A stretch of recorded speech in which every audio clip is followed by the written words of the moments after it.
चलिए, good morning to all. आज का जो लेक्चर है वो है कंपाइलर डिज़ाइन। और कंपाइलर डिज़ाइन में हम लोग आज देख रहे हैं पार्सिंग टेक्निक, और पार्सिंग टेक्निक में हम देखने वाले हैं L R zero parsing. Which parsing? L R zero parsing. ठीक है, तो एल आर ज़ीरो पार्सिंग जो है वो उसका सॉल्यूशन कैसे होगा वो आज हम देखने वाले हैं। देखिए बहुत सिंपल है, तो कैसे करना है हमें, लेट्स से। तो हम एग्जांपल लेते हैं क्वेश्चन नंबर 1, जिसमें हम क्वेश्चन जो है हमारा वो है E tends to B B, E tends to B B, B tends to small C B and oblique D। ठीक है, दैट इज़ अ क्वेश्चन। तो सबसे पहला इसको सॉल्व करने के लिए किस तरीके से हम स्टेप बाय स्टेप चलने वाले हैं, एल आर ज़ीरो। ठीक है, तो एल आर ज़ीरो को सबसे पहले स्टेप नंबर वन उसमें हम लोग क्या करने वाले हैं, सबसे पहले एक ऑगमेंटेड ग्रामर हम बनाएंगे। ऑगमेंटेड ग्रामर दैट मीन्स नकली ग्रामर। ओके, नकली ग्रामर। नकली ग्रामर कैसे बनाई जाती है, देखिए जो भी इनिशियल सिंबल है, यहाँ पर इनिशियल सिंबल क्या है, ई, तो इसको हम लिखेंगे ई डैश टेंस टू ई। इसको आप क्या कर लीजिए, मशीन को बस ये बताना है कि आपका इनिशियल स्टार्टअप कहाँ से है, तो ई को हमें लिखना है E dash tends to E. ठीक है, बाकी एज इट इज़ आपकी ग्रामर आ जाएगी E tends to B B and B tends to small C B and B tends to D. ये आपका ग्रामर बन चुका है। अब इसको कैनोनिकल ग्रामर बनाना होगा, तो कैनोनिकल बनाने के लिए इसको क्या करना होता है, इसको हमें पार्स करना है। तो पार्स करने के लिए सारे जितने भी ग्रामर हैं इनके आगे आप लगा दीजिए डॉट डॉट डॉट डॉट। ठीक है, ये हो गया आपका स्टेप नंबर 2। तो अब हमें क्या करना है, इस ग्रामर का नंबरिंग करना है। नंबर कैसे देते हैं हम लोग, जो आपका नकली ग्रामर है ये है ऑगमेंटेड ग्रामर, जिसको अपन क्या बोलते हैं, नकली ग्रामर। ठीक है, तो इसको छोड़ के बाकी को आप नंबरिंग कर दीजिए, नंबर 1, नंबर 2, नंबर 3। ठीक है, ये हो गया आपका ग्रामर के नंबर।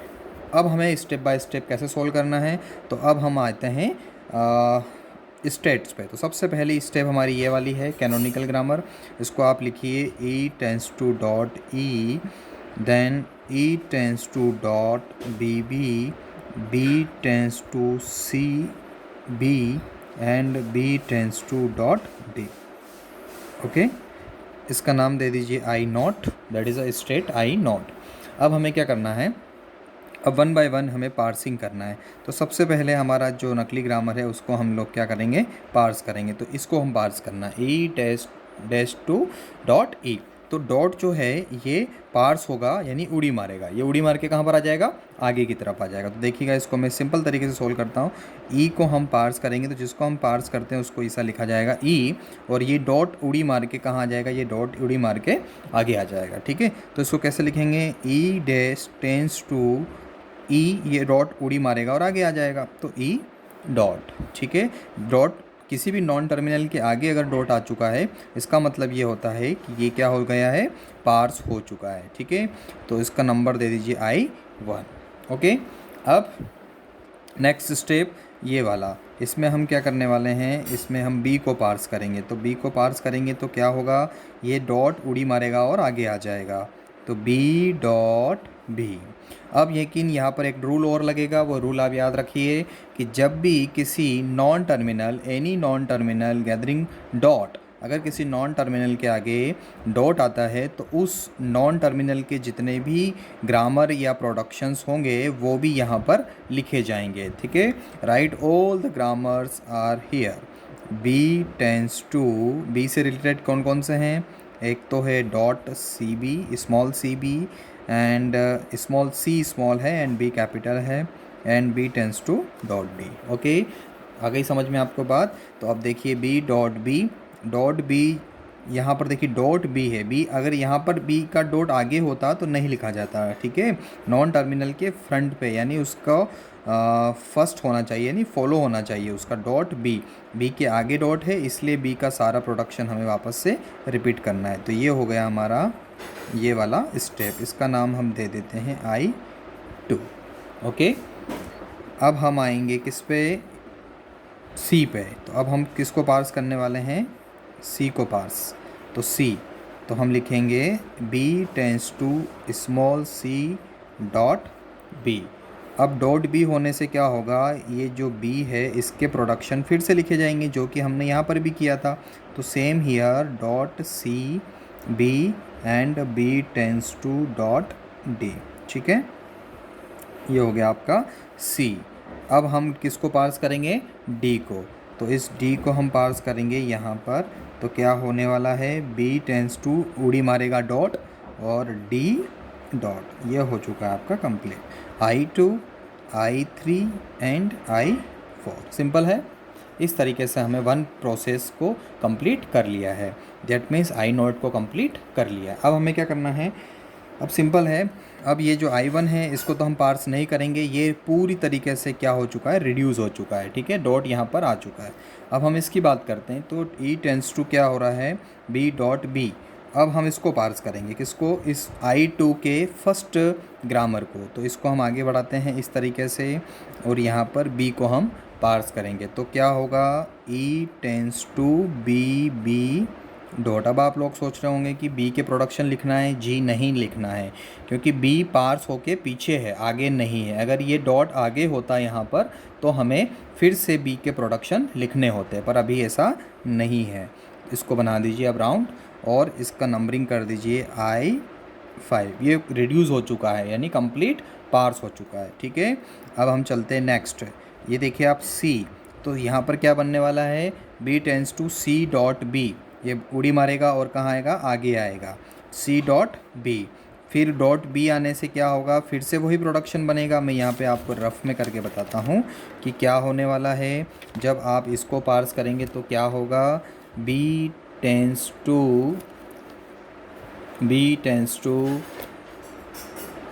C डॉट B, और B के सारे प्रोडक्शन आएंगे। That means CB and B tends to dot D। ऐसा प्रोडक्शन बनेगा। और ये वाला जो प्रोडक्शन है ये ऑलरेडी हमारा कहाँ पर बना हुआ है, यहाँ पर बना हुआ है। देखिए सेम है।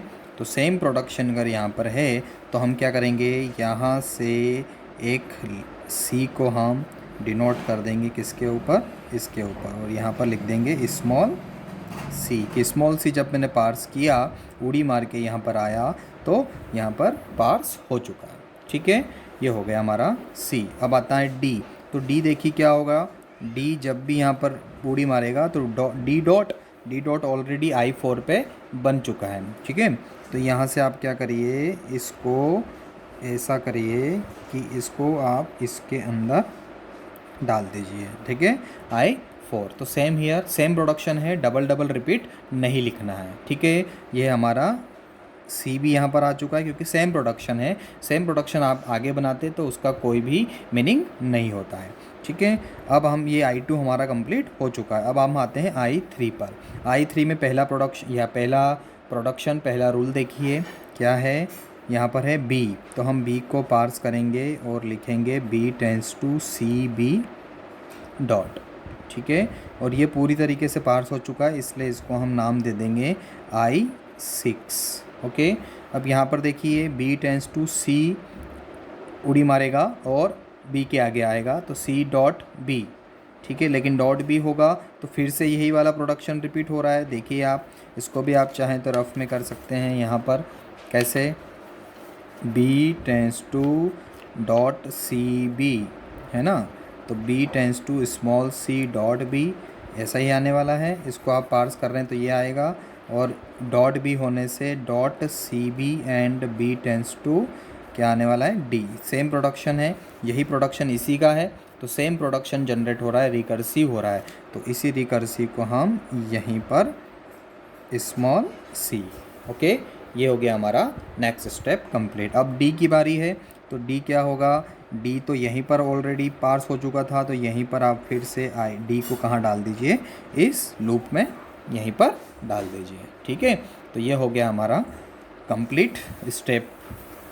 आपका सारा प्रोडक्शन यहाँ पे पार्स हो चुका है। अब देखिए रिड्यूस की स्टेप देखी जाए तो आपका जो ग्रामर था, नकली ग्रामर, ये यहाँ पर हो चुका है। यानी ये जो स्टेप है ये रिड्यूस स्टेप है आपकी। ठीक है, या रिडक्शन बोल सकते हैं। एंड डॉट बी बी, ये बी बी डॉट कहाँ पर हुआ है, यानी रिड्यूस कहाँ पर हुआ है, तो यहाँ पर हुआ है, तो इसको हम लिख देंगे रिड्यूस कंप्लीट। ओके, उसके बाद हमारा रिड्यूस कहाँ हुआ है, उसके बाद रिड्यूस हुआ है हमारा यहाँ पर, इसको हम रिड्यूस लिख देंगे। उसके बाद रिड्यूस एक कहाँ पर हुआ है, डी डॉट यहाँ पर हुआ है, इसलिए इसको हम लिख देंगे रिड्यूस। ठीक है, ये हो गया हमारा यहाँ तक कंप्लीट। ओके, अब इसकी हम बनाएंगे पार्सिंग टेबल। पार्सिंग टेबल क्या बनाएंगे, पार्सिंग टेबल। ओके, तो पार्सिंग टेबल बनाना सिंपल है, बहुत इजी है, उसको भी हम